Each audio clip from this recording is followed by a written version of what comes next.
A few weeks back, I unboxed the cheapest laptop I could find on Amazon, and this had a few parameters. I wanted it to be a name brand laptop, and I wanted it to be a Windows laptop that I could install any applications on. I didn't want a Chromebook. And I found the Asus E410 for about $150. Now, if you look online, it ranges anywhere from about $150 to up to $180, depending on the sales and prices at that current moment. But I got it for around that $150 price point. And I was very impressed with the build quality and usability of this laptop for the price. It had good plastics that they decided to use and didn't feel super cheap and chintzy, especially the top cover. Had a pretty solid tap test. Now they did use a cheaper plastic on the bottom cover, but like I said, for $150, I've seen $1,000 laptops that have this same build quality. So I was not complaining. They assembled the bottom cover into the side panels very nicely. It was put together well. And for $150-ish, I really was quite surprised. Now, as I started benchmarking it, that's where things kind of split. I saw some things that were impressive and some things that were letting me down. But this is a Celeron processor, and it has 4 gigs of RAM and 64 gigs of storage with an Intel Ultra HD 600 integrated graphics. So this is definitely not a high-performance workhorse by any stretch of the imagination. But what that provided was about 12 hours of battery life for the Passmark productivity battery life. So that's things like web browsing, maybe streaming a little video playback, checking emails, jumping on a quick video call. That's the battery life that we saw out of this laptop. Now, the next thing that I really liked about the laptop was how they made it to where it could fold flat. And this is not super common. More of the cheaper laptops, they usually have it where the hinge just kind of comes to about the 35 to 45 degree angle. But I thought it was really nice that you could fold it completely flat. The keyboard felt very nice under my fingers. It had a nice medium key press. Now, they were plastic keys, but they have a really nice matte finish on the top of them, and it felt nice under my fingers. Now, the trackpad was also very good. Like I just mentioned, I've seen some $1,000+ laptops with trackpads that are not mounted well to the laptop. And this trackpad was nicely mounted to the laptop. It didn't have a lot of rattliness, and it had a nice confirmation in the click. Now, here's a quick audio sample of me using the keyboard and trackpad so you can hear what that sounds like in use.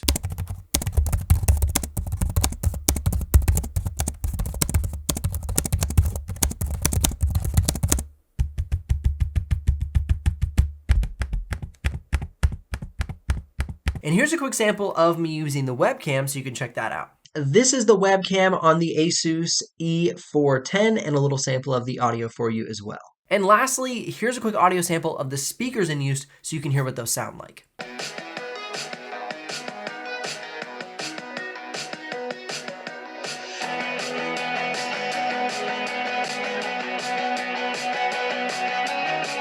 Now, if you're curious about the exact pricing and availability of the Asus E410 at this moment, you can head down in the description below and click those links. Now, if you do make a purchase, I'll get a tiny commission, but at no extra cost to you. But of course, that's what keeps this channel alive and the helpful content coming your way. And of course, make sure you subscribe and ring the bell, because once we pass 100,000 subscribers, we'll be giving away 3 Lenovo Legion 5 Pros, and you don't want to miss out on that giveaway. So definitely subscribe so you can catch that video on the announcement. Now let's get into some things that I don't necessarily love about this laptop that might steer you away from making a decision. Now, the screen is bright, but it's one of those kind of old school screens that has a lot of light bleed on it. I remember using my dad's compact computer back when I was like 5 or 6 years old, and the screen, depending on the view angle, as you can see from the top camera, it kind of changes what you can see, especially if you like bend the screen. So like if you look when I bend the screen, it like has a lot of sensitivity to it. And so the screen is not high quality. But like I said, this is a $150 laptop. So the view ability of the screen, so like if I pull it up like that, I can barely see what's on the screen. So though it does have good brightness, it is a very low quality screen. Now, another thing is it was even slow to open like the File Explorer. So I just clicked File Explorer and you saw it was a bit laggy going into the Explorer. And as you can see, it really takes a moment to load each folder. It is not very snappy. And as you can see here, I've already filled up that 64 gig storage drive, and all I've done is load applications on the computer. I've installed the Adobe Creative Cloud Suite, and then went ahead and installed Premiere Pro and Photoshop, and that completely maxed out the storage drive. And the storage drive is not replaceable. It is soldered to the motherboard, so you can't upgrade the storage post-purchase. Now, you could go ahead and grab an external hard drive, and that would help you function a little more, but still, the actual scratch disk, the storage drive in the computer, is maxed out very quickly. So this is a laptop that I would definitely recommend for somebody who's not loading a lot of apps onto the computer, mainly using this computer for emails, maybe listening to music, maybe streaming a little video playback, but loading apps on this computer, you'll fill it up super fast. Now, as I went ahead to use this computer as a creative professional, I tried to jump into Photoshop, but like I said, that scratch disk was full. So let's go ahead and try and load up Photoshop, and I'm gonna show you exactly what I mean. When it comes to using Photoshop, it actually needs storage space to open and run the program. And let's not even mention trying to save files onto the computer. You would immediately have to have an external hard drive.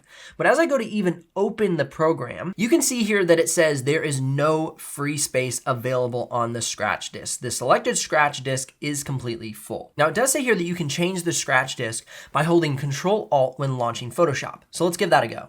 All right, so now that I've launched Photoshop holding Control-Alt, I can select the 2 terabyte scratch disk to see if we can open Photoshop with this device. All right, we're making it somewhere. It's taken quite a long time to open Photoshop, but we're making some progress. We're getting there. We're opening a new doc. Let's see how responsive this is once we have it open. Let's see if we can even use the brush tool inside of a new template. All right, so here we go. It's pretty snappy, actually. I mean, it delays a little bit if I click too fast, but as you can see, oh, there you go, you saw a little lag there. This would work for Photoshop. You just have to make sure you have a hard drive and you hold Control-Alt when you go to launch into Photoshop. Right there, that was really laggy. Looks like it hasn't even responded yet. All right, so right now it looks like we're really backed. Okay, there we go. So it gets backed up pretty quickly. So this is a very basic file. If you were to create complicated files with multiple layers, I feel like this would get very laggy. But can you use Photoshop on a $150 laptop? Yes, you can. You just have a laggy experience. Let's go ahead and check the task manager right now to see how much RAM we're pulling out of the 4 gigs that we have available. All right, so as you can see, we have our CPU fully maxed out, just running Photoshop and Edge, and you can see we're at 89% RAM capacity, now 90%, 91, and let's see, as I go ahead and use Photoshop more, let me slide it over, and so you can see, as I'm using Photoshop, that RAM should spike quite a bit as I start to do more work in Photoshop, but that CPU is 100% maxed out, and that's where it's giving us a lot of backup. As I'm writing more and more in Photoshop, you actually don't see the RAM bounce up too much, but that maxed out CPU with only 2 applications open could be hindering to you. All right, now the next thing I did was opened up Premiere Pro, took a 9-minute 1080p clip, put it into Premiere Pro, and then exported it out at full quality 1080p settings. And this took 58 minutes. Now the average laptop ranging in about the $800 to $1,200 price range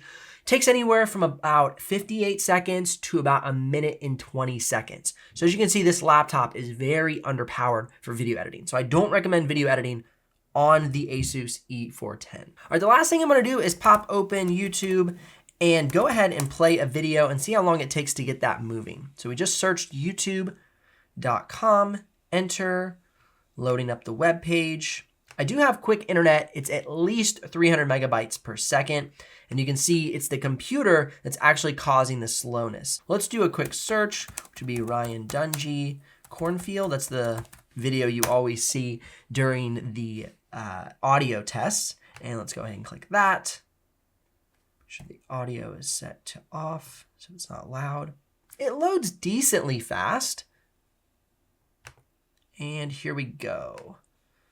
Loading, full screen. We're at 720p quality. See what happens if we put it up to 1080p, since this is probably less than 1080p screen, but we'll just see how it loads. All right, we're streaming some video playback. Looks like it's playing back smooth. So this could definitely be used as your laptop for streaming video, browsing the internet, and even some Photoshop work. So this does have some solid potential. Punch for punch, like I said, for $150, the Asus E410 is a fantastic buy. I mean, it's the price to performance that we're looking at here. You can run Photoshop, you can stream video, check emails, you have about 12 hours of battery life for productivity. This really is a great buy. Definitely comment below and let me know your thoughts on this laptop. I'll see you guys here in the next video.